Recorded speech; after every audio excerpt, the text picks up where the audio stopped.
만 가지 은혜를 받았으니 내 평생 슬프나 즐거우나 이 몸을 온전히 주님께 바쳐서 주님만 위하여 늘 살겠네 라는 이 고백이 참 우리의 고백이 되기를 원합니다. 주님께로부터 받은 은혜가 얼마나 크고 많은지를 저희가 항상 잊지 않고 기억할 수 있도록 하여 주시옵시고, 그리하여 저희의 삶 속에서 참 많은 경우에 저울질을 해야 하고 계산해야 할 때가 있는데, 주님 그때에 자신의 마음과 자신의 욕심을 따라서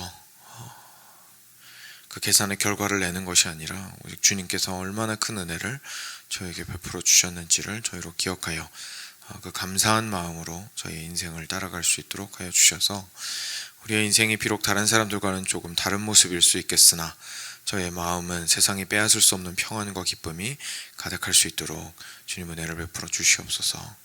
하나님, 죄악 가운데 저희들이 힘들어할 때에도 저희를 불쌍히 여기사 용서하여 주옵시고, 저희가 주님을 찾도록 하시고 주님께서 사하여 주실 때에 우리의 죄가 깨끗이 되며 평안 가운데 지속적으로 주의 그 은혜의 길을 걸어가게 될 수 있도록 함께하여 주시옵소서.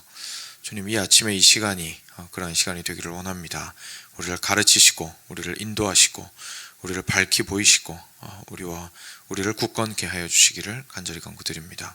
사랑하는 우리 주 예수 그리스도의 이름으로 간절히 기도드렸습니다. 아멘.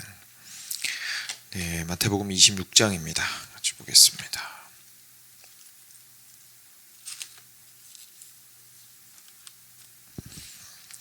마태복음 26장 1절부터 13절 말씀.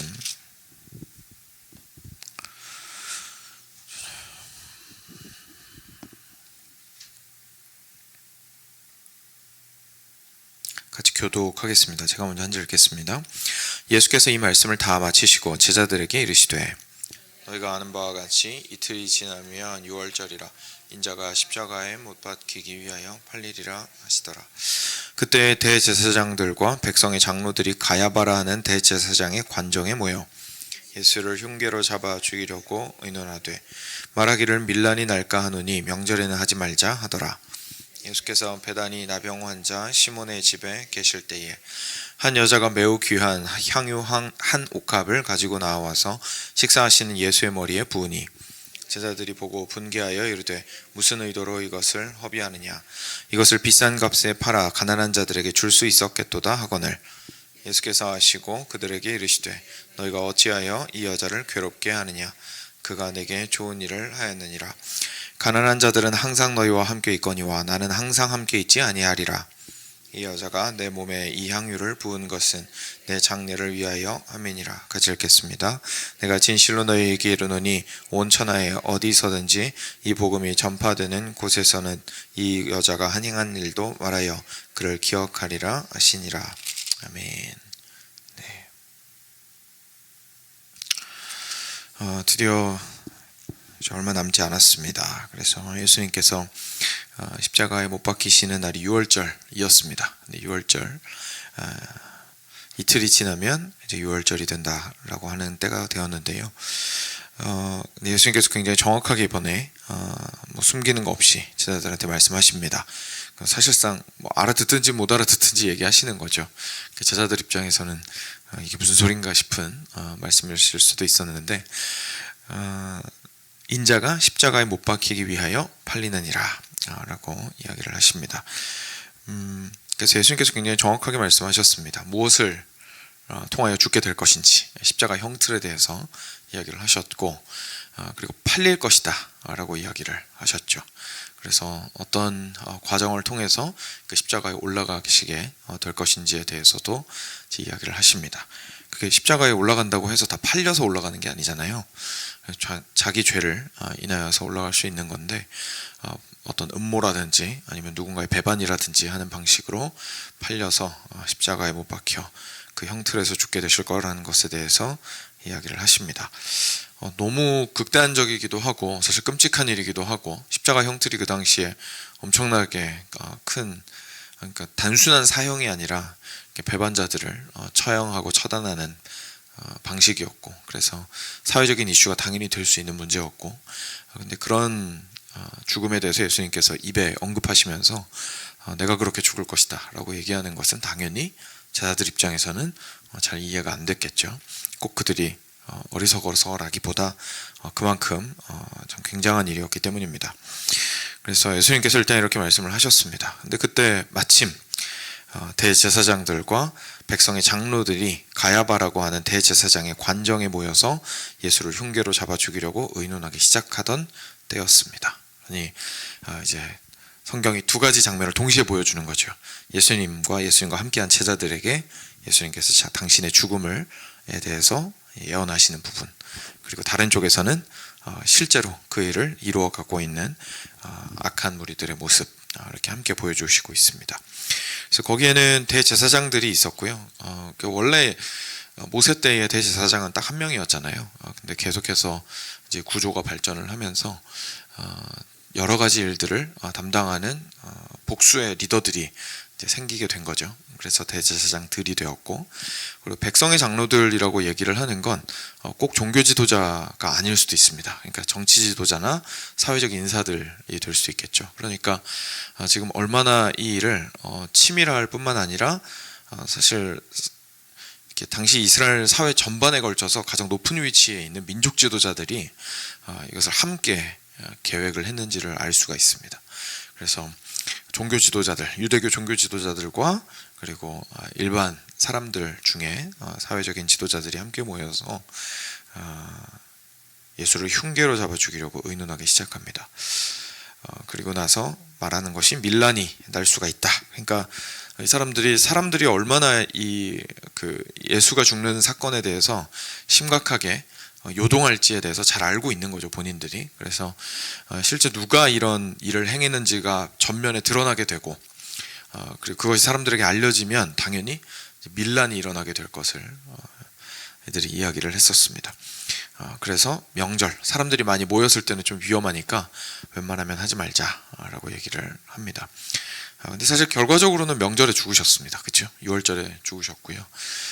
근데 그래도 어떻게든 이것을 이제 좀 사람들이 없는 곳에서 해결하고자 이제 바깥에서, 영 바깥에서, 예루살렘 성 바깥에서 해결하고자 했을 수도 있고, 여러 가지 계획들을 이 사람들이 짜고 있었습니다. 여기까지만 보더라도 사실 예수님의 그 십자가 죽음이 얼마나 독특한지를 저희가 좀 알 수가 있습니다. 예수님께서 십자가에 못 박혀 죽으신 게 두 가지 장면 동시에 보여주고 있잖아요. 그걸 통해서 우리는 이렇게 생각할 수 있거든요. 예수님께서 죽으신 게 그냥 이쪽에서 나쁜 사람들이 열심히 구석에서 꽁꽁이 해가지고 만들어낸 거야, 이렇게 생각할 수 있는데, 사실 우리가 예수님의 이런 말씀들 들으면서 무엇을 알게 되냐면 예수님 다 알고 계셨다. 그리고 그럼에도 불구하고 피하지 않으셨다. 그리고 그 길을 걸어가셨다라는 것을 알 수가 있습니다. 왜냐하면 우리 입장 한번 생각해 보시면, 우리 수준에서 생각을 해보시면, 우리가 만약에 예언자였어요. 근데 이 예언을 알아요. 이제 조금 있다가 내가 십자가에서 죽을 거예요. 그렇다면 그건 내가 선택한 것도 아니고, 당연히 내가 그걸 알게 되었다는 것은 빨리 피해야 된다는 의미가 더 강할 겁니다. 우리라면 그렇지 않겠습니까? 이런 엄청난 위험이 나에게 닥쳐오고 있구나. 저기서 가야바 대제사장의 관정에 모여서 민족 지도자들이 함께 나를 어떻게 죽이려는지 계획하고 있구나 라는 사실을 알았어요, 미리. 만약에 그럼 당연히 어떻게 도망칠지를 저희가 생각을 하겠죠. 네, 예수님께서는 그렇지 않으셨습니다. 그래서 성경이 그것을 동시에 보여주면서 예수님께서 단순하게 당하고 계셨던 게 아니라는 것을 저희한테 알려주십니다. 그 십자가 지심을 당한 게 아닌 거죠. 그 반대편의 악한 사람들 입장에서는 죽이려고 달려든 거긴 하지만, 예수님께서는 스스로가 그 짐을 지셨던 것을 저희가 보게 됩니다. 그리고 두 번째로 저희가 좀 놀라게 되는 것은, 그 당시 얼마나 많은 사람들이, 특히 그 위에 있는 사람들이 예수님을 미워했는지를 알 수가 있습니다. 여러분, 함께하는 공적인 회의 있잖아요. 공적인 회의 할 때 굉장히 중요한 사람들이 많이 모여서, 결정권자들이 모여서 결정을 하는 상황이나 아니면 좀 사적인 회의를 할지라도 그 사람들이 모여서 하는 회의 가운데에 불법적이고 거짓되고 부패한 이야기가 공론화되기 위해서는 사실 상당한 밑작업이 필요합니다. 그렇죠? 왜냐하면 그거 되게 리스키한 거거든요. 저희가 예를 들어서 정치인들을 너무 미워해서 정치인들이 막 한 10명, 20명 모이면 그런 얘기를 막 할 것 같지만, 그게 그런 부패한 이야기가 그렇게 20명이나 모여 있는데 가능하다는 것 자체가 전체적으로 부패했다는 뜻입니다. 그렇죠? 만약에 그게 가능하다면. 근데 사회가 그렇게까지 부패하지 않고 올바르게 굴러가고 있는데 그런 얘기를 할 수가 없죠, 사실은. 왜냐하면 누가 한마디 꺼냈을 때 나머지 19명이 만약에 저 사람 생각이 이상하네? 이래버리면 굉장히 본인이 위험해지는 거잖아요. 그러니까 이런 간계를 함께 다수가 모여서 공론화했다는 것 자체가 얼마나 이 사람들이 마음을 하나로 해서 미워했는지를 알 수가 있습니다. 그러니까 상태가 굉장히 심각한 상황인 거죠. 함께 모여서 작당이 가능했다는 것 자체가, 민족 지도자들이. 그러니까 얼마나 그 당시에 예수님의 가르침이 이 사람들한테 마음에 아픈 것이었고, 얼마나 이 당시에 예수님의 모든 행보가 이 사람들 눈에 꼴사나웠는지를 저희가 좀 알 수가 있습니다. 사랑하는 여러분, 저희의 삶을 좀 돌이켜 보았을 때에도 방금 저희가 묵상한 그 내용들 분명히 적용이 참 많이 가능한 것 같습니다. 예수님께서 보여주셨던 이 모습을 따라가는 자들로서 우리 이렇게 생각하거든요. 어려운 일들이 발생을 하거나 실제로 그 어려운 일이 나를 향한 것일 때, 그렇죠? 나의 명예를 실추시키고 나를 억울하게 만들고 내가 그 상황 가운데서 손해를 볼 수밖에 없고 좀 심하게 말해서 피 흘려 죽을 수밖에 없는 상황이에요. 그러면 저희들의 본능은 당연히 내가 그 길을 왜 가입니다. 그렇죠? 당연히 그게 우리의 본능입니다. 그리고 그 자체가 꼭 잘못된 것도 아닙니다. 분명히 우리 목에 칼이 들어오면 예수님께서 종말의 때에 산으로 도망하라고 얘기하셨습니다. 그렇죠? 그러니까 무모하게 아무 때나 죽으라고 말씀하신 건 아니에요. 그런데 예수님께서 십자가를 그럼에도 불구하고 피하지 않으시고 그걸 짊어지셨다라는 것은 꼭 지셔야겠다고 마음을 먹으셨다라는 것을 저희가 알게 되고, 그리고 외부에서 막 공격이 들어오는 것임에도 불구하고 본인은 당하고 있는 것이 아니라 적극적으로 그것을 취하셨다라는 것을, 그 길을 걸어가겠다고 결정하셨다는 것을 저희가 알게 됩니다. 이것이 사실 그리스도인의 삶의 모습입니다. 그리스도인이 되었다고 해서 자기 뜻대로 인생이 되는 게 아니잖아요. 그래서 우리는 결국은 당하면서 살거든요.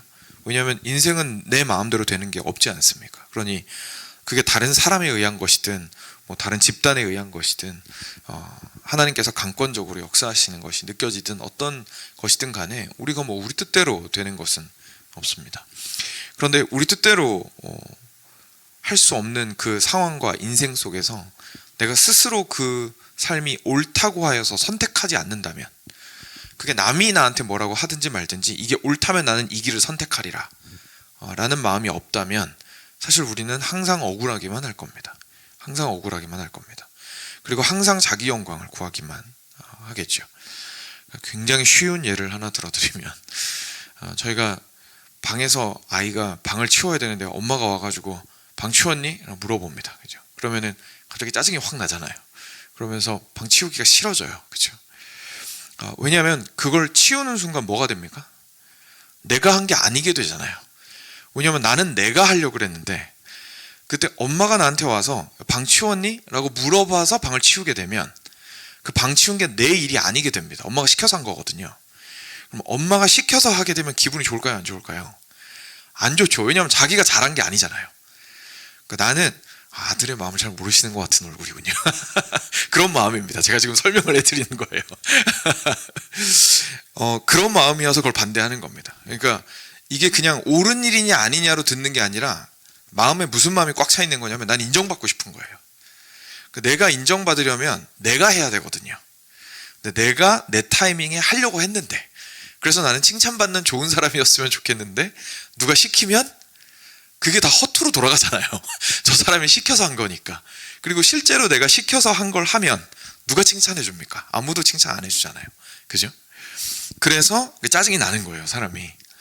근데 실제로 우리가, 이거 되게 아이들을 생각하면 좀 웃긴 얘기긴 하지만 실제 우리가 우리의 인생을 살아갈 때에도 이런 일 참 많이 있다는 거죠. 외부에서 압박이 들어오면 사실 우리는 하려고 하던 일도 하기 싫습니다. 왜냐하면 그렇게 하는 순간 내가 끌려가는 게 된다라는 생각이 들거든요. 그런데 우리는 그래서 둘 중에 하나를 합니다. 이제 그 사람이 하는 말을 고지고대로 들어서 그냥 끌려가든지, 그죠? 근데 여기에서의 문제는 뭐냐면 나중에 내 인생이 내가 원하는 방향으로 오지 않았다고 억울해할 수밖에 없습니다. 당신이 나한테 시켜서 내가 이렇게 된 거 아니야. 당신이 나를 시키지 않았으면 난 여기까지 오지 않았을 거야 라고 억울해하게 되겠죠. 반대로 원래는 그 일을 해야 되는데 단지 누가 시켰다라는 이유만으로 열받아서 반항합니다. 그렇죠? 양쪽으로 좀 저희가 극단적으로 할 수가 있겠죠. 야, 네가 나 하려고 그랬는데 네가 시켰으니까 기분 나빠서 안 해. 내가 왜 해? 이렇게 그냥 발로 차버립니다. 근데 이 경우에는 해야 될 일을 못하는 일이 발생을 하죠. 해야 되는 일을 못하는 일이 발생을 하죠. 근데 그리스도인은 예수의 길을 따라가는 자라면 외부의 압력과 압박에 대해서 이렇게 반응을 해야 된다고 예수님께서 알려주시는 겁니다. 외부에 나를 죽일 듯이 달려드는 압력과 압박이 있어도 그 길이 옳다면 나는 선택하리라. 그래서 내가 그것을 선택하는 순간 뭐가 되냐면 결국은 외부의 압박에 대해서 자유로워지는 것이 되고 내가 그 아픔의 길을 선택한 것이 되고 그리고 그것을 기쁨으로 그 길을 걸어갈 수 있으면서도 옳은 길을 포기하지 않는 길을 걸어갈 수가 있습니다. 그래서 이런 것이 우리가 그리스도인의 삶의 특별한 부분들입니다. 우리가 누가 시키든 시키지 않든 옳은 길을 택할 것인가에 대한 문제, 그것을 오늘 말씀 통해서 좀 보게 됩니다. 그리고 두 번째로도 대제사장과 백성의 장로들이 얼마나 예수님을 싫어했는지를 보면 예수님께서 하신 그 말씀이 우리의 삶을 뒤흔들 때 내가 얼마나 높아져 있는지가 좀 드러나는 것이구나 라는 것을 좀 알게 됩니다. 그러니까 이 사람들이 높았기 때문에, 사회적 위치가 높았기 때문에 예수님의 말씀이 그렇게 듣기 싫었던 겁니다. 왜냐하면 방금 말씀드린 대로 자기들이 하고 있는 일을 인정을 하나도 안 하시거든요.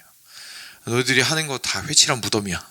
마음을 하나님께 드리고 하나님만을 먼저 사랑하고 이웃을 사랑하거라 라고 얘기를 하시니까 이 사람들은 자기들이 이제까지 쌓아온 업적들이 있는데 너무너무 듣기 싫은 거죠. 그리고 그것을 내놓는 것이 자기 생명을 내놓는 것과 똑같기 때문에 이 사람 죽여 없애버려야 되는 겁니다. 지난주에 저희가 주일 설교 때 라멕이 했던 얘기 기억하시죠? 그가 나에게 상처를 주었으므로 내가 저를 죽였도다. 결국 지금 그거 하고 있는 거죠. 그가 나에게 상처를 준 거예요. 왜냐하면 내가 거기까지 올라가는데 얼마나 수고를 많이 하고 인정받을 만한 사람이 되었는데 감히 나를 인정을 안 할 뿐만 아니라 모욕을 줘? 이렇게 되는 거죠. 그러니 네가 죽어라. 그죠? 그래서 저희가 예수님을 깊이 만났을 때요, 저희는 아픈 게 사실 당연한 겁니다. 왜냐하면 저희들 모두 굉장히 스스로 높아지고자 하는 교만한 자들이라는 것이 성경의 증언이기 때문입니다. 근데 문제는 그렇게 아프게 찔렸을 때 예수님을 통해서, 예수님의 십자가를 통해서 이게 내가 정말 참 많이 높아져 있구나. 주님의 영광보다 나의 영광을 너무나 구하게 되고 내 영광이 사라지면 내가 죽을 것처럼 행동하고 있구나 라는 것을 깨닫게 되었을 때에 어떻게 반응하느냐가 결국은 우리의 가장 중요한 결정이 됩니다. 근데 여기에서 이 대제사장과 백성의 장로들의 모습이 아닌 다른 모습으로 반응한 사람이 저희가 잘 아는 이어지는 이야기에 나오는 여인이죠. 이 여인은 전혀 다르게 반응했습니다. 예수님께서 그 식사 자리에 있을 때에 나병 환자 시몬 집에 있으셨는데 매우 귀한 향유 한 옥합을 가지고 나왔습니다. 그리고 그것을 거기에서 깨뜨립니다. 식사를 하고 계시는데, 그리고 예수님의 머리에 부었습니다. 그러니까 이 사람은 지금 자신이 가지고 있는 가장 귀한 것을 오히려 예수님을 위해서 적극적으로 누가 시킨 적도 없는데 드리고 있는 것이죠. 왜냐하면 뒤에 나오는 것처럼 예수님을 깊이 사랑하고 예수님을 위하였기 때문에 그렇습니다. 예수님을 위해서 이 향유 한 옥합을 깨뜨릴 수 있었다라는 뜻은 결국 예수님에게 내가 가진 가장 귀한 것을 드리고 싶습니다 라는 것을 의미하는 거잖아요. 그리고 그것이 전혀 아깝지 않습니다. 왜냐하면 예수님 머리에 붓거나 하면 결국은 일회성으로 끝나버리게 되고, 그리고 그것이 흘러가지고 몸에 남는 것도 아니고 다 이렇게 막 땅에 떨어지는 것도 굉장히 많을 거고, 그리고 그게 향유 한 옥합은 향유를 다양하게 조금씩 꺼내가지고 쓰는 거기 때문에 한 옥합을 통째로 다 깨는 것 자체가 굉장히 낭비스러운 일입니다. 그렇죠? 그러니까 버려지는 게 어쩌면 훨씬 더 많을 수 있거든요. 근데 그렇게까지 함으로써 우리가 이제 어른들이 손이 크다고 얘기하는, 손님들 왔을 때 부족하면 안 돼, 그래도 넉넉하게 먹어야지, 조금 버리거나 남거나 싸주더라도 굉장히 많이 하시잖아요. 그러니까 그런 것처럼 넉넉하게 베푸는 겁니다. 그 이유가 뭐죠? 내 마음이 그들을 품고자 하고 그들에게 베풀고자 하는 사랑의 마음이 그만큼 크기 때문이죠. 지금 이 여인이 그랬던 겁니다. 그러니까 대제사장과 그 가야바와 거기에 있는 백성의 장로들은 조금만 밑단계로 한 단계만 밑으로 내려오더라도 막 예수님을 죽일 듯이 미운 거예요. 그런데 지금 이 사람은 오히려, 이 여인은 예수님의 발치에서 예수님에게 묵묵하게 별 말하는 것도 아니고, 심지어 생색내는 것도 아니고, 이 한 옥합이 얼마나 귀한지 프레젠테이션 하는 것도 아니고, 그냥 자기가 마음에 너무 주님 사랑하여서 가진 것을 넉넉하고 풍성하게 주님께 드리는 그 모습들을 저희가 보게 됩니다. 이 사람의 오히려 한마디도 하지 않는 이 모습 속에서 저희들은 사실 잔잔한 충격을 받을 수밖에 없습니다. 이 모습을 보고 제자들의 반응을 보면, 사실 제자들은 예수님을 당연히 팔아넘기지도 않았고 죽이지도 않았습니다만, 사실은 대제사장이나 민족의 장로들과 별반 다를 바 없는 생각을 가지고 있었다는 것이 사실 드러나게 됩니다. 이 사람들이 뭐라고 얘기하냐면, 이걸 왜 이렇게 허비하느냐, 방금 제가 말씀드렸던 대로 한 옥합을 이렇게 한 번에 다 깨뜨릴 문제는 아니거든요. 일은 아니거든요. 조금씩 꺼내서 써도 야, 너 참 귀한 일 했다 이렇게 할 텐데, 굳이 그거를 과하게 깨뜨렸냐, 그걸 가지고 팔아서 가난한 자들에게 주는 것이 더 낫지 않았겠느냐라고 얘기를 합니다.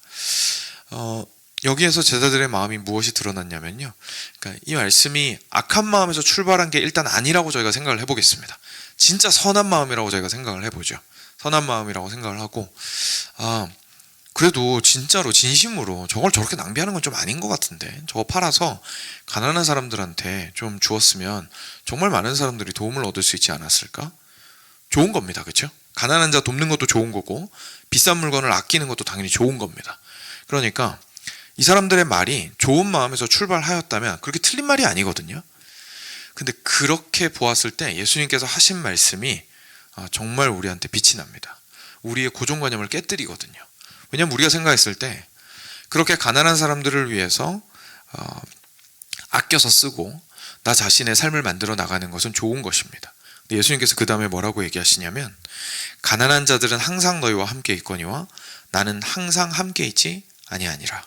그러면서 바로 앞절에 10절에 너희가 어찌하여 이 여자를 괴롭게 하느냐, 그가 내게 좋은 일을 하였느니라.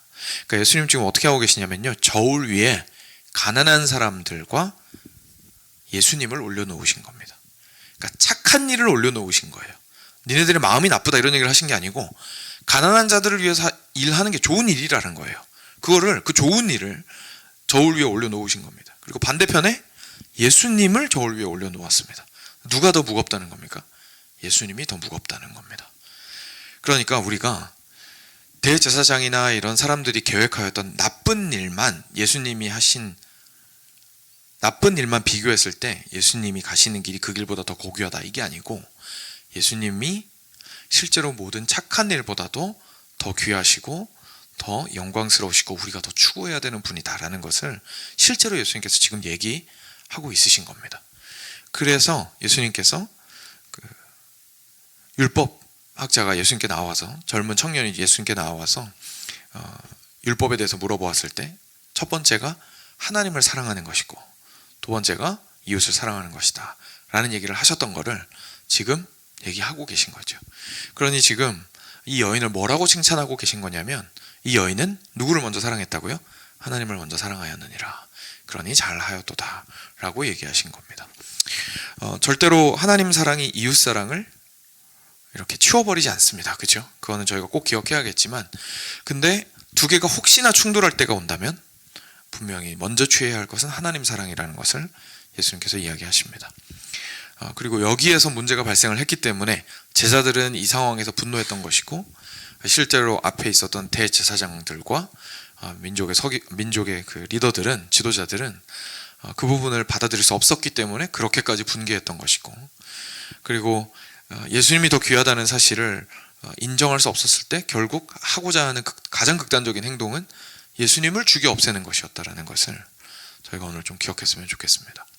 사랑하는 여러분, 저희가 하나님을 먼저 사랑하고 이웃을 사랑하지 않으면 결국 어떻게 되냐면, 우리가 하는 좋은 일로 그리스도를 소멸시키는 일이 발생을 합니다. 굉장히 아이러니하죠.